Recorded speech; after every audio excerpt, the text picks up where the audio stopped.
सद्गुरु श्री ब्रह्मचैतन्य महाराज गोंदवलेकर यांचं प्रवचन 7 जून. नित्यनेम म्हणजे काय?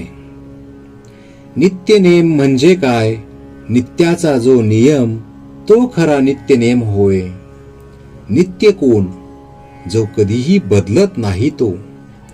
याचा अर्थ जो पूर्ण शाश्वत आहे तोच खरा नित्य होय. म्हणून नित्य म्हणजे भगवंत समजावा. त्याचा नियम करायचा म्हणजे काय करायचे?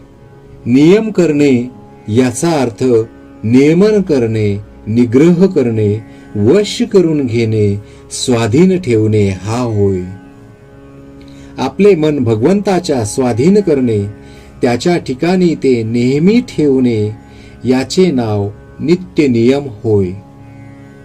आजच्या आपल्या मनाच्या अवस्थेमध्ये ते सर्वस्वी भगवंताच्या स्वाधीन करता येत नाही आणि देह हा जड अशाश्वत असल्यामुळे देहाने नित्य आणि शाश्वत अशा भगवंताचा नियम घडणे शक्य नाही.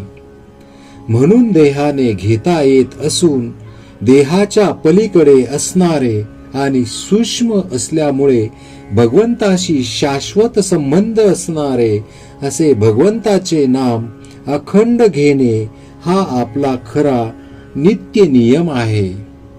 इतर सर्व गोष्टी, शास्त्रांची बंधने, पोथी वगैरे वाचणे, स्नान संध्यादी नित्यकर्मे वगैरे पाळावी, पण त्याचा हट्ट वा आग्रह असू नये. कोणत्याही अवस्थेमध्ये भगवंताचे नाम मात्र सोडू नये, एवढाच हट्ट क्षम्य आहे. शुद्ध भावनेने नाम घेतले की भगवंत दर्शन देतो. शुद्ध भावनेचे फळ फार मोठे आहे.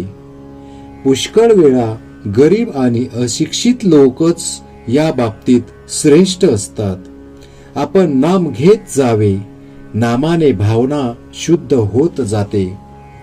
खरे म्हणजे मनुष्याला जिवंत राहण्यासाठी हवेची जितकी जरुरी आहे तितकीच किंबहुना त्याहूनही जास्त जरुरी परमार्थामध्ये भगवंताच्या नामाची आहे.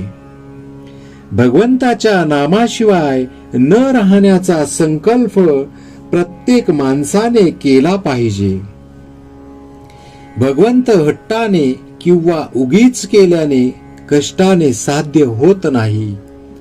तो एका प्रेमाने वश होतो.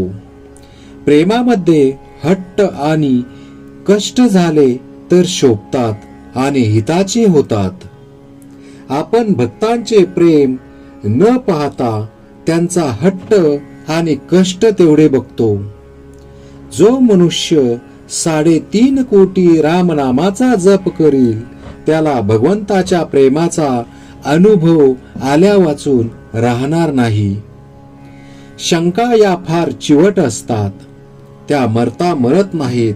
शिवाय काही शंका आचरणाने आणि अनुभवानेच नाहीशा होतात. म्हणून मनात शंका असल्या तरी नाम सोडू नये.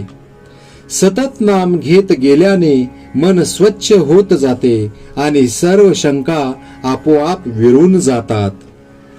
लंकेमध्ये रावणाच्या बंदिवासात अशोकवनात सीता असताना तिच्या सानिध्याच्या प्रभावामुळे तिथली झाडे, पक्षी, दगड या सर्वांना रामनामाचे प्रेम लागले होते असे वर्णन आहे. रामनामाचे प्रेम आणि भगवंताचे प्रेम ही दोन्ही एकच आहेत. नामात शेवटचा श्वास गेला पाहिजे यातच जीवनाचे सर्वस्व आहे. ध्रुवासारखी नामावर निष्ठा पाहिजे. प्रत्यक्ष भगवंत समोर आले तरी त्याने नाम सोडले नाही. श्रीराम जय राम, जय जय राम.